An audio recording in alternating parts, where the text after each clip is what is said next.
The first time ever, CPAC is not in our nation's capital. That's because they won't let us anywhere near our nation's capital. Think about it. Even though cases are plummeting and vaccination rates are surging, we are still banned from getting anywhere near our nation's capital. Now contrast that with what happened last summer with the BLM protests there. Thousands of people in the streets as cases were surging. Did Democratic politicians try to lock that down? No, they went out and marched with them. Now, maybe if CPAC had promised to burn down buildings and tear down statues, they would have let us up there. But there's nowhere I would rather be than here with my fellow patriots, free than locked down in Washington, D.C.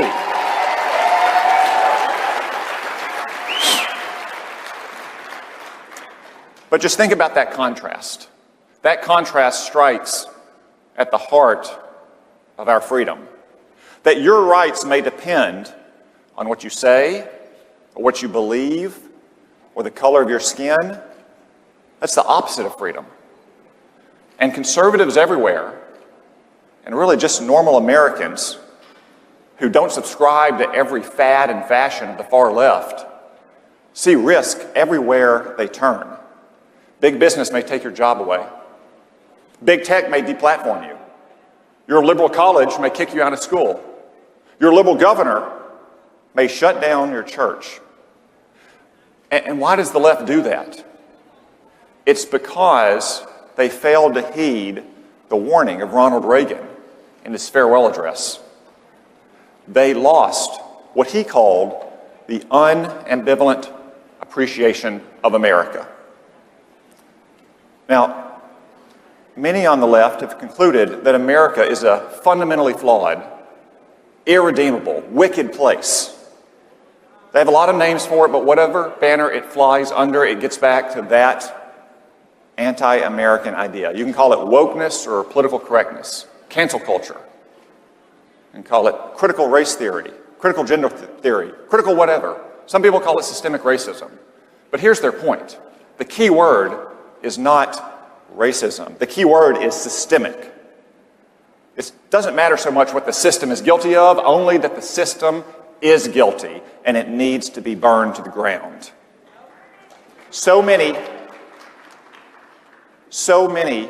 liberals think that about America.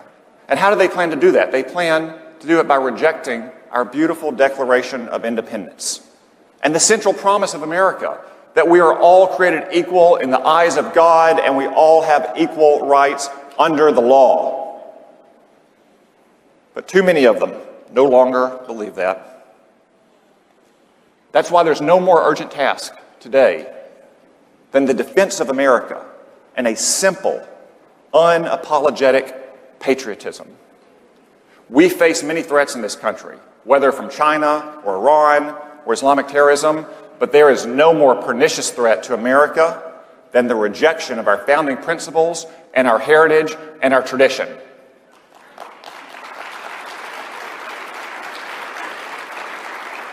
And to all those on the left who would reject those things, I have a message. We will defend America without fear, without reservation, and without apology. I mean, after all, we've seen what happens when people lose the nerve to defend America. Last summer, chaos and riots engulfed our streets. Police stations were firebombed. Buildings, businesses were looted. Courthouses were attacked. Statues to our heroes were toppled. The police, in some cases, were overwhelmed and didn't have the numbers to stop the violence. In other cases, liberal politicians refused to allow the police to restore order. You may recall, we were all told these are mostly peaceful protests.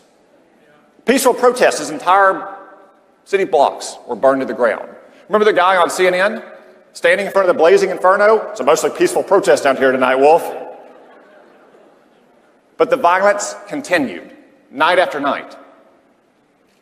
So I wrote an op-ed in the New York Times.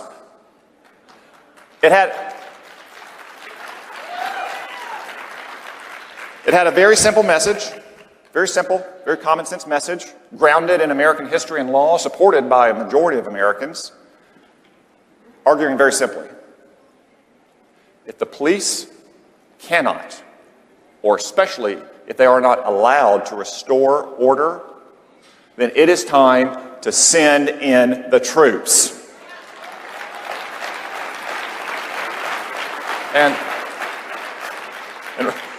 And what happened next? Total meltdown with the little social justice warriors at the New York Times. All these children that had been marinated in the language of the campus seminar room. They said things like, "Your words put my life at risk." As if typing on their phone, sitting on their futons, was as dangerous as being a cop trying to stop rioters in the streets. Or "Your words are violence." No, I'm sorry, kiddo. Words are words. Violence is what your friends are doing out on the streets of America.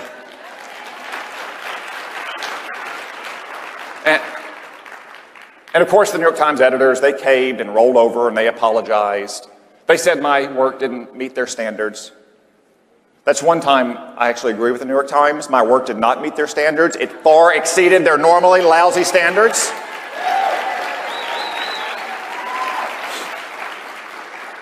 You know, some people on the left even called for me to apologize. So let me say again, I will never apologize for defending America.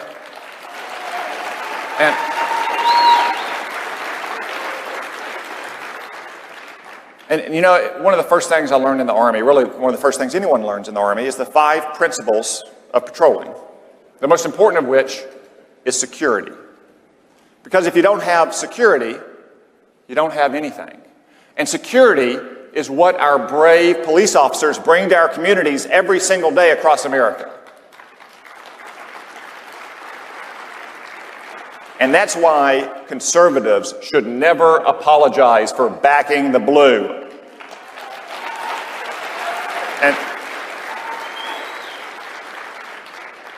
And whether it's a child mob at the New York Times, or a social media mob, or an actual mob in our streets, we will never bend the knee to a politically correct mob ever.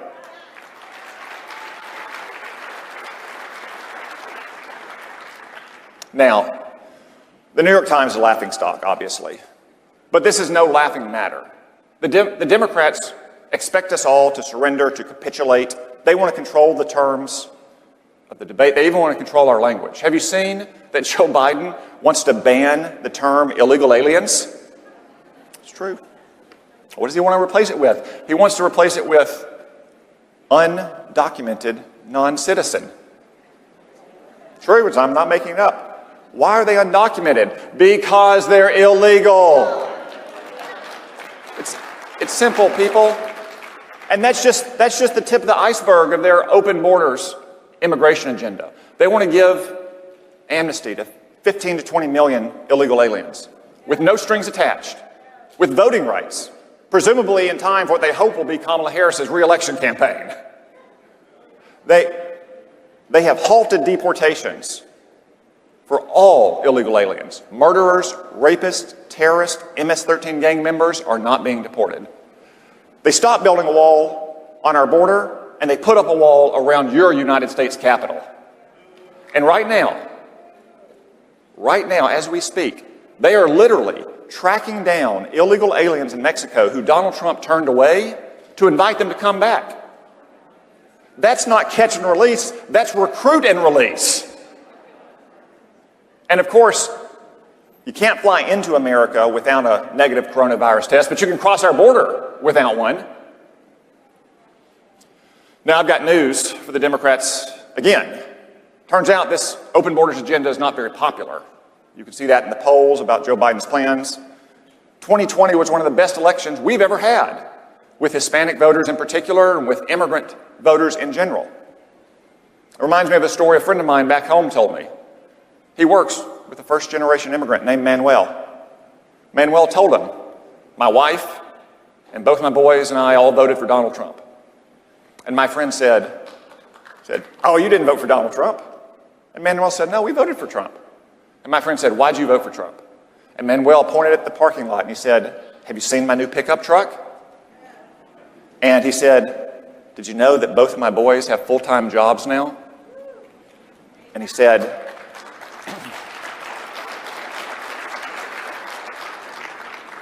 "You know, I'm not offended by what Donald Trump does." And like so many Americans across the country, he said, "We have Donald Trump to thank for those things." So, is it any wonder that people like him, immigrants who obeyed our laws and came here the right way, who earned their citizenship and earned the right to vote, are some of our most patriotic and loyal Americans? People who escaped oppression from countries like Cuba or Venezuela or China. More than ever, we need that kind of simple, unambivalent, unashamed patriotism. The proud love of a great country. Because America truly is a great country, it is worth fighting for, it is worth dying for, and it is worth defending our history. These radical liberals, they want to erase our history. They want to replace it with their crazy Marxist theories. They may say that it's about the Civil War or racism. Don't believe them. Look at what's happening in San Francisco. They're trying to rename schools named after George Washington and Abraham Lincoln and Dianne Feinstein. People, if Dianne Feinstein is not liberal enough for you, I don't know what to tell you. But they are more focused on renaming Abraham Lincoln High School than they are opening up so kids can go back and learn there. And remember this too. Last summer, as those mobs rampaged in the streets, they tore down statues of Abraham Lincoln and U.S. Grant. When they're tearing down statues of Lincoln and Grant, it's not about the Civil War or racism, it's because they hate America.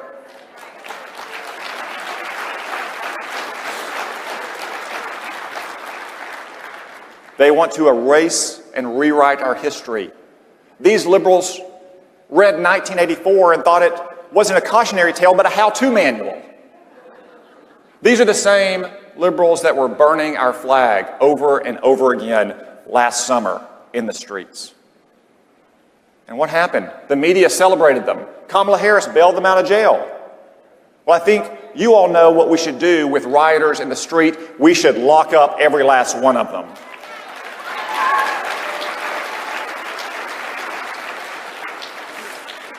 You know, I'll confess that it makes my blood boil when I see liberals desecrating our flag. When I was in the Army, I served at Arlington National Cemetery, and we performed funerals for our fallen heroes. I had to present that flag to their widows. The same flag that was burned in our streets last year. The same flag that pampered athletes disrespect by taking a knee during our national anthem. You know, those athletes are about the same age as a lot of those soldiers. A lot of our wounded warriors, though, don't have the ability to take a knee anymore.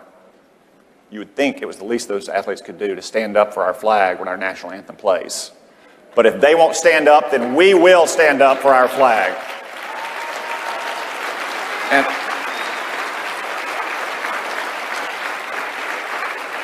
let me close with just one final story about the flag. You know, I used to get asked questions a lot, I still do, about why the flag is backwards on the Army uniform.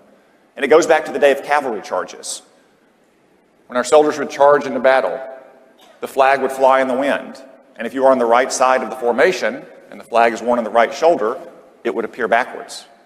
So our soldiers wear that flag backwards on their uniform still today to remind everyone that our Army always advances. It never retreats. And I think that's a pretty good lesson for us today. When America is under assault and conservatives are under attack, we will never retreat. We will never surrender, and we will always defend and protect the United States of America.